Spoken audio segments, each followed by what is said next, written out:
तो दोस्तों, क्योंकि सांस भी कभी बहू थी के आज के एपिसोड की शुरुआत अस्पताल से होती है। रियांश अपनी माँ के पास बैठा होता है और कहता है कि करण को भी खबर कर देनी चाहिए क्योंकि वो भी इस समय काफी परेशान होगा। लेकिन तभी नियति एक ऐसा सच बोलती है जिससे रियांश पूरी तरह चौंक जाता है। वो बताती है कि उसका असली पिता करण नहीं बल्कि अंश विरानी है। ये सुनकर रियांश तुरंत पूछता है कि क्या उसे सब कुछ याद आ गया है। तो नियति कहती है कि हाँ, उसकी लाइफ में जो कुछ भी हुआ था और जिसने उसकी पूरी लाइफ बदल दी थी वो सब अब उसे याद आ चुका है। उसके मुताबिक सिर पर लगी इस नई चोट ने पुराने जख्मों की यादें भी वापस ला दी है। इसके बाद नियति अपने अतीत की कहानी सुनाती हुई नजर आती है। वो बताती है कि कई साल पहले उसकी मुलाकात अंश से हुई थी। धीरे धीरे दोनों के बीच रिश्ता गहरा होता गया। फ्लैशबैक में दिखाया जाता है कि नियति अंश से बार बार उसके परिवार से मिलने की बात करती थी। हर बार अंश उसको भरोसा देता था कि सही समय आने पर वो सब कुछ कर देगा। लेकिन समय बीतने के बाद दोनों और करीब आते गए और उनका रिश्ता एक नई दिशा में बढ़ गया। फिर वो पल आता है जब नियति को पता चलता है कि वो मां बनने वाली है। ये खबर सुनकर अंश की प्रतिक्रिया देखकर वो हैरान रह जाती है। हालांकि बाद में अंश उसको भरोसा देता है कि वो उससे प्यार करता है। इसके बाद जब नियति शादी की बात छेड़ती है तो अंश कहता है कि उसे पहले भारत जाना होगा और वापस लौटने के बाद वे अपनी लाइफ को आगे बढ़ाएंगे। फिर फ्लैशबैक खत्म होने के बाद नियति टूटे हुए स्वर में कहती है कि अंश कभी वापस नहीं लौटा। उसकी मौत हो गई और उसकी मौत की वजह है तुलसी विरानी। उन्होंने उसे गोली मार दी। वो तुलसी को इस घटना के लिए जिम्मेदार मानती है और इसी वजह से उसके अंदर गहरा दर्द और गुस्सा मौजूद होता है। इसके बाद उसका गुस्सा करण की तरफ मुड़ जाता है। वो कहती है कि इतने सालों तक करण ने उसे ये विश्वास दिलाया कि वही उसका पति है और रियांश का पिता है। वो उस बात को सच मानकर जीती रही। नियति को सबसे ज्यादा तकलीफ इस बात की होती है कि अगर ये दुर्घटना नहीं होती तो शायद वो आज भी उसी झूठ को सच समझती रहती। उसके मुताबिक करण ने बहुत बड़ा सच उससे छिपाया और ये बात उसके लिए किसी धोखे से कम नहीं है। तो रियांश अपनी मां को शांत करने की कोशिश करता है। वो कहता है कि अभी इस सब के बारे में सोचकर खुद को परेशान करना ठीक नहीं है। वो समझाता है कि करण ने जो कुछ भी किया हमेशा उनकी भलाई के लिए किया। उसने उनकी जिम्मेदारी उठाई, उनकी सुरक्षा की और हर मुश्किल में उनके साथ खड़ा रहा। पर नियति ये बात मानने को तैयार नहीं होती। लेकिन रियांश दोबारा कहता है कि सच यही है कि करण ने उनके लिए बहुत कुछ सहा और किया है। इसके बाद वो साफ कहता है कि अगर किसी ने सबसे बड़ी गलती की थी तो वो करण नहीं बल्कि उसकी मां थी, यानी कि मेरी दादी। रियांश के मुताबिक अंश की मौत के लिए करण जिम्मेदार नहीं था।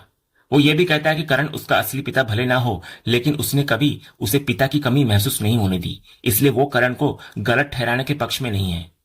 इसके बाद नियति रियांश से पूछती है कि क्या उसे पहले से ये सब पता था और अगर पता था तो उसने उसे क्यों नहीं बताया। तो रियांश कहता है कि उसे भी ये सच हाल ही में पता चला था। उसने कई बार नियति से उसके अतीत और उसके पिता के बारे में बात करने की कोशिश की थी, लेकिन हर बार अतीत से जुड़ी कोई भी चीज उसकी हालत बिगाड़ देती थी। पटाखों की आवाज, गोली चलने की आवाज या पुराने हादसों की याद उसे बुरी तरह प्रभावित करती थी। रियांश याद दिलाता है कि एक बार जब वो अंश की तरह तैयार होकर उसके सामने आया था तब भी उसकी हालत बहुत खराब हो गई थी। तो इसी वजह से वो चाहकर भी उसको सच नहीं बता पाया। ये सब सुनने के बाद नियति टूट जाती है। वो रोते हुए कहती है कि उसकी लाइफ अचानक पूरी तरह बदल गई है। उसे समझ नहीं आ रहा होता कि अब वो किसे अपना माने और कहां जाए। वो कहती है कि जिस घर को वो अपना घर समझती थी वहीं पर उस महिला का भी साया है जिसे वो अंश की मौत का जिम्मेदार मानती है। ऐसे में वहां लौटने का विचार भी उसके लिए बेहद मुश्किल है। नियति को इस हालत में देखकर रियांश उसको संभालता है। वो भरोसा दिलाता है कि वो अकेली नहीं है और चाहे जो भी हो वो हमेशा उसके साथ रहेगा। इतना बोलकर वो अपनी मां को गले लगा लेता है। अगले सीन की शुरुआत अस्पताल के बाहर से होती है। तुलसी मिहिर से बात करते हुए चिंता जाहिर करती है। वो कहती है कि अब हालात पहले जैसे नहीं रहे क्योंकि नियति को सच्चाई पता चल चुकी है। उसे मालूम हो गया है कि करण और नंदिनी पति पत्नी हैं। साथ ही तुलसी ये भी स्वीकार करती है कि रियांश विरानी परिवार का ही हिस्सा और उसका पोता है। लेकिन मिहिर शायद उधर से कहता है कि वो नियति और रियांश को शांति निकेतन ले आए। तो बातचीत के अंत में तुलसी कहती है कि अब उसे खुद नियति और रियांश से इस बारे में बात करनी होगी। इसके बाद तुलसी नियति के कमरे में पहुंचती है। अंदर रियांश अपनी मां को खाना खिलाने की कोशिश कर रहा होता है, लेकिन नियति कुछ खाने के मूड में नहीं होती। तो रियांश उसको समझाता है कि ठीक होना है तो खाना जरूरी है। तभी तुलसी भी उसी बात का समर्थन करते हुए उसे खाने के लिए कहती है। लेकिन तुलसी को देखकर रियांश नाराज हो जाता है। रियांश तुलसी को याद दिलाता है कि उसने पहले ही यहाँ पर न आने की बात कही थी। इस पर तुलसी कहती है कि मुश्किल समय में अपने लोगों का साथ नहीं छोड़ा जाता। तो तभी नियति उसकी तरफ देखकर बेहद दर्द और तंज भरे अंदाज में जवाब देती है। वो कहती है कि अपनों का साथ देने की बात अपनी जगह है, लेकिन अपने ही किसी की जिंदगी छीन ले उससे बड़ा दर्द और क्या हो सकता है। फिर वो साफ कर देती है कि अब उसे सब कुछ याद आ चुका है और वो उस सच्चाई को भूल नहीं सकती। तभी रियांश भी बीच में बोल पड़ता है। वो तुलसी को याद दिलाता है कि अब उसकी माँ को सब पता चल चुका है। करण उसका पिता नहीं है, जबकि अंश उसका असली पिता था, और अंश के साथ क्या हुआ था ये भी अब छिपा नहीं है। तो तुलसी इस पर शांत स्वर में जवाब देती हुई नजर आती है। वो कहती है कि वो मानती है कि जो बीत चुका है उसे बदला नहीं जा सकता। उस गलती की सजा वो पहले ही भुगत चुकी है, लेकिन आने वाले टाइम को बेहतर बनाने की कोशिश जरूर कर सकती है वो।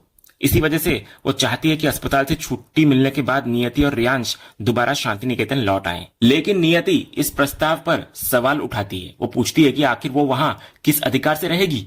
अगर अंश आज जिंदा होता तो बात अलग होती, लेकिन अब उसका उस घर से क्या रिश्ता बचा है। इस पर तुलसी रियांश का नाम सामने रखती है। वो कहती है कि रियांश वीरानी परिवार का मेंबर है और शांति निकेतन उसका घर है, इसलिए रियांश की मां होने के नाते नियति का भी वहां रहने का हक है। लेकिन रियांश साफ शब्दों में मना कर देता है। वो कहता है कि जहां उसकी मां नहीं रहेगी वहां वो भी नहीं रहेगा। उसके लिए फैसला हो चुका है और वे दोनों अब उस घर में वापस नहीं जाएंगे। दूसरे सीन में चारों लोग एक साथ गाड़ी में सफर कर रहे होते हैं, यानी कि मुन्नी, देव, सलोनी और ऋतिक। मुन्नी सबसे पहले अपनी चिंता जाहिर करती है। वो कहती है कि उसे खुशी है कि वे अंगद और वृंदा से मिलने जा रहे हैं, लेकिन घर में इतनी उथल पुथल के बीच वहां जाना सही होगा या नहीं, यही सोचकर वो परेशान है। इस पर सलोनी समझाती है कि हालात ऐसे हैं कि उनकी जरूरत दोनों जगह पर है, इसलिए किसी एक जगह को चुनना आसान नहीं है। तभी देव मजाक के अंदाज में बोलता है कि उसको समझ नहीं आ रहा कि वहां जाकर वो करेगा क्या। उसके हिसाब से वो जगह मुंबई जैसी नहीं है। तभी ऋतिक तुरंत उसको टोकता है और कहता है कि वो शहर छोटा नहीं है, लेकिन बात जगह की नहीं है, असली वजह अंगद है। इसके बाद ऋतिक कहता है कि उसकी अंगद से बात हुई थी और उसकी आवाज से साफ लग रहा था कि वो किसी परेशानी में है। जब उसने वजह पूछी तो अंगद ने विस्तार से कुछ बताया नहीं, बस इतना कहा कि वो जल्द वहां पहुंच जाए। फिर ऋतिक बोलता है कि ऐसे समय में एक छोटे भाई का फर्ज बनता है कि वो अपने बड़े भाई के साथ खड़ा रहे। फिर मुन्नी भी उसकी बात का समर्थन करती हुई नजर आती है। वो कहती है कि यहाँ घर पर माँ के पास परिवार के बाकी लोग हैं, लेकिन वहां अंगद और वृंदा लगभग अकेले हैं, इसलिए इस वक्त उनके पास जाना ज्यादा जरूरी है।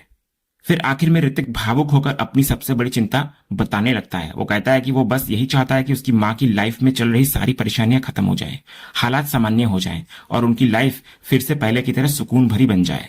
यही उसकी सबसे बड़ी दुआ है। उधर शांति निकेतन में तुलसी गौतम को बताती है कि नियति को सब कुछ याद आ चुका है, सिर्फ वर्तमान नहीं बल्कि अंश से जुड़ा पूरा अतीत भी। तो ये सुनकर गौतम समझ जाता है कि अब नियति को उस पुराने हादसे की सच्चाई भी पता चल गई होगी, यानी कि तुलसी ने गोली मारी थी अंश को। तो तुलसी इसकी पुष्टि करती है कि हाँ। फिर वो आगे कहती है कि इस वजह से नियति अब शांति निकेतन लौटना नहीं चाहती। गौतम तुरंत रियांश के बारे में पूछता है तो तुलसी बताती है कि रियांश ने साफ कह दिया है कि जहां उसकी मां नहीं रहेगी वहां वो भी नहीं रहेगा। तभी इतने में नंदिनी अपनी राय रखती है। उसके अनुसार जो हुआ वो देर सवेर होना ही था। वो मानती है कि सच सामने आना जरूरी था, क्योंकि नियति इतने समय से एक गलत धारणा के साथ जी रही थी। लेकिन गौतम बोलता है कि असली परेशानी सच सामने आना नहीं बल्कि ये है कि अब दोनों घर वापस आने को तैयार नहीं है। तो नंदिनी कहती है कि अगर उन्होंने वापस न आने का फैसला लिया है तो शायद वही सही है। इतना बोलकर वो वहां से जाने लगती है, लेकिन तभी तुलसी उसको आवाज देकर रोक लेती है। इसके बाद तुलसी नंदिनी के पास जाकर बेहद शांत लेकिन गंभीर अंदाज में बात शुरू करती है। वो कहती है कि एक औरत होने के नाते वो उसकी तकलीफ समझ सकती है। इतने समय तक नियति को करण को अपना पति मानते देखना और ये पूरा मामला अपनी आंखों के सामने सहना आसान नहीं था, लेकिन अब सिचुएशन बदल चुकी है। नियति को सच पता चल गया है। अब उसे मालूम है कि करण का रिश्ता नंदिनी से है, इसलिए आगे वैसी सिचुएशन दोबारा नहीं बनेगी। तुलसी नंदिनी को समझाती है कि पहले उसकी भावनाएं गलत नहीं थी, लेकिन अब उसे दूसरी तरफ भी देखने की जरूरत है। इसके बाद वो रियांश का जिक्र करती है। वो कहती है कि अगर अंश ने गलतियां की थी तो उसका बोझ रियांश पर क्यों डाला जाए। रियांश ने परिवार के खिलाफ कुछ नहीं किया है, इसलिए वो उसको सम्मान देना चाहती है और परिवार में उसका स्थान भी, क्योंकि वो इस घर का बेटा है। फिर तुलसी सवाल उठाती है कि क्या सिर्फ पिता की वजह से बेटे को सजा देना न्याय होगा। तो नंदिनी जवाब देती है कि घर वापस न आने का फैसला उसने नहीं लिया, तो ये सब वो उससे क्यों पूछ रही है। वो सिर्फ इतना कह रही है कि जो कुछ अब हो रहा है शायद वही सही है। अब नियति को भी सब कुछ मालूम है, यहाँ तक कि अंश के साथ क्या हुआ था। ऐसे में अगर वे वापस भी आएंगे तो उनके मन में क्या होगा ये भी सोचना चाहिए। उसके मुताबिक उनके दिल में सबसे ज्यादा गुस्सा और नफरत होगी और उस पूरे मामले में वो खुद को भी एक बड़ी वजह मानती है। वो याद दिलाती है कि रियांश ने भी खुले तौर पर उस पर आरोप लगाया था। इसके बाद नंदिनी अपनी मानसिक स्थिति बताती है। वो कहती है कि पिछले कुछ दिनों से उसने बहुत कुछ सहा है। अगर नियति और रियांश दोबारा वापस आ गए तो हालात और मुश्किल हो सकते हैं। वो तुलसी को कहती है कि उसकी बात को समझने की कोशिश की जाए। तभी पार्थ भी नंदिनी का समर्थन करता है। वो कहता है कि जितना समय उन्हें यहाँ रहना था वे रह चुके हैं। नंदिनी ने भी बहुत कुछ सहा है, इसलिए अगर अब वे वापस नहीं आना चाहते तो उन्हें मजबूर नहीं करना चाहिए। फिर नंदिनी एक और बात उठाती है। उसके अनुसार नियति की शादी अंश से नहीं हुई थी, इसलिए वो इस घर की बहू भी नहीं है। ऐसे में वो और रियांश किस रिश्ते से दोबारा शांति निकेतन लौटेंगे?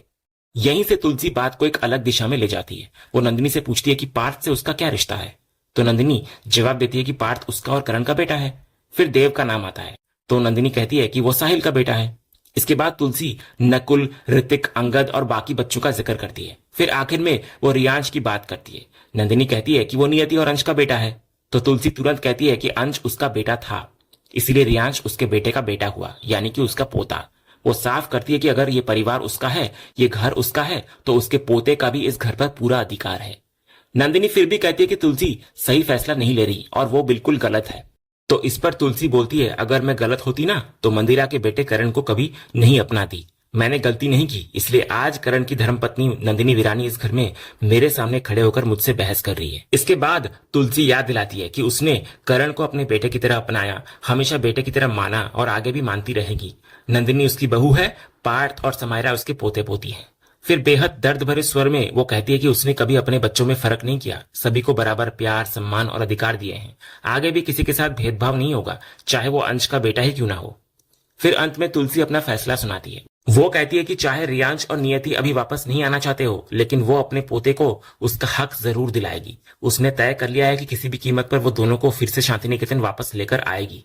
इतना बोलकर तुलसी वहां से चली जाती है। अगले सीन में पार्थ और वैष्णवी फैक्ट्री में होते हैं। पार्थ काफी परेशान नजर आता है। वो कहता है कि उसे समझ नहीं आ रहा कि बा आखिर क्यों रियांश और नियति को वापस लाने पर अड़ी हुई है। उसे लगता है कि इस पूरे मामले में नंदिनी की भावनाओं को नजरअंदाज किया जा रहा है। तो वैष्णवी उसकी बात को काटते हुए कहती है कि ऐसा नहीं है, क्योंकि उसके अनुसार तुलसी से ज्यादा शायद ही किसी ने नंदिनी के बारे में सोचा हो। वो हमेशा उसे अपनी बेटी से बढ़कर मानती आई है, इसलिए उनके फैसले पर भरोसा करना चाहिए। लेकिन पार्थ मानने को तैयार नहीं होता। वो कहता है कि उसकी माँ ने अपने अतीत में बहुत कुछ झेला है, अब उन्हें अपने पति को किसी और की लाइफ में पति की भूमिका निभाते हुए देखना पड़ा, साथ ही उस महिला को भी जो खुद को करण की पत्नी मानती रही। पार्थ कहता है कि वो कल्पना भी नहीं कर सकता कि नंदिनी पर क्या बीत रही होगी। इसके बाद वो रियांश की बात करता है। पार्थ साफ कहता है कि उसे रियांश पर बिल्कुल भरोसा नहीं है। उसके मुताबिक रियांश बहुत चालाक है और उस पर विश्वास करना आसान नहीं है। तो वैष्णवी उसे याद दिलाती है कि खुद रियांश ने ही शांति निकेतन वापस आने से मना किया है, लेकिन पार्थ इसे भी एक खेल मानता है। वो कहता है कि उसे अंदर से महसूस होता है कि ये सब सोची समझी चाल है। उसके अनुसार रियांश का असली मकसद फिर से शांति निकेतन में जगह बनाना और वीरानी बिजनेस में एंट्री लेना है। लेकिन वैष्णवी को लगता है कि पार्थ जरूरत से ज्यादा सोच रहा है। वो कहती है कि अभी तक ऐसा कुछ हुआ भी नहीं है, लेकिन पार्थ अपनी बात पर कायम रहता है। वो उसे फैक्ट्री वाली डील याद दिलाता है, जहां रियांश ने अपनी तरीके से पूरा खेल पलट दिया था। उसके मुताबिक लोग उसे अच्छा बिजनेसमैन समझ रहे हैं, लेकिन वो उसे बहुत शातिर और चालबाज खिलाड़ी मानता है। लेकिन वैष्णवी फिर भी समझाती है कि अगर तुलसी पर भरोसा है तो उनके फैसले पर भी भरोसा होना चाहिए। लेकिन पार्थ आखिरी बार अपनी चिंता जाहिर करता हुआ नजर आता है। वो उम्मीद करता है कि रियांश अपने फैसले पर कायम रहे और चाहे बा कितनी भी कोशिश करे, वो और नियति कभी वापस शांति निकेतन न लौटे। एपिसोड के आखिरी सीन में अस्पताल का माहौल दिखाया जाता है। रियांश बाहर तुलसी को फिर से आते हुए देख लेता है और हैरानी से पूछता है कि वो दोबारा यहाँ क्यों आई है, जबकि उसे लगा था कि जो बात करनी थी वो पहले ही हो चुकी है। लेकिन तुलसी साफ कर देती है कि उसके हिसाब से बात अभी खत्म नहीं हुई है, ना कोई अंतिम निर्णय हुआ है और ना ही कोई निष्कर्ष निकला है। इसके बाद वो सीधे नियति के कमरे में पहुंचती है। इधर नियति उसकी तरफ देखती रहती है, जबकि तुलसी बेहद विनम्रता से उससे एक बार फिर गुजारिश करती है। तुलसी कहती है कि अस्पताल से छुट्टी मिलने के बाद वो रियांश के साथ वापस शांति निकेतन लौट आए। वो चाहती है कि दोनों फिर से परिवार का हिस्सा बनकर उसी घर में रहे। तो तुलसी की ये बात सुनकर नियति बिना कुछ कहे उसकी तरफ देखती रहती है। और इसी सीन के साथ आज का ये एपिसोड यहीं पर खत्म होता है। तो दोस्तों, आपको आज के एपिसोड का कौन सा सीन सबसे ज्यादा पसंद आया, हमें कमेंट बॉक्स में जरूर बताएं। अगर आप क्योंकि सास भी कभी बहू के फैन हैं और कोई भी अपडेट मिस नहीं करना चाहते, तो हमारे इस चैनल को सब्सक्राइब करना ना भूलें और बेल आइकन को भी जरूर दबाएं। हम मिलेंगे अगले एपिसोड के अपडेट के साथ। तब तक के लिए धन्यवाद।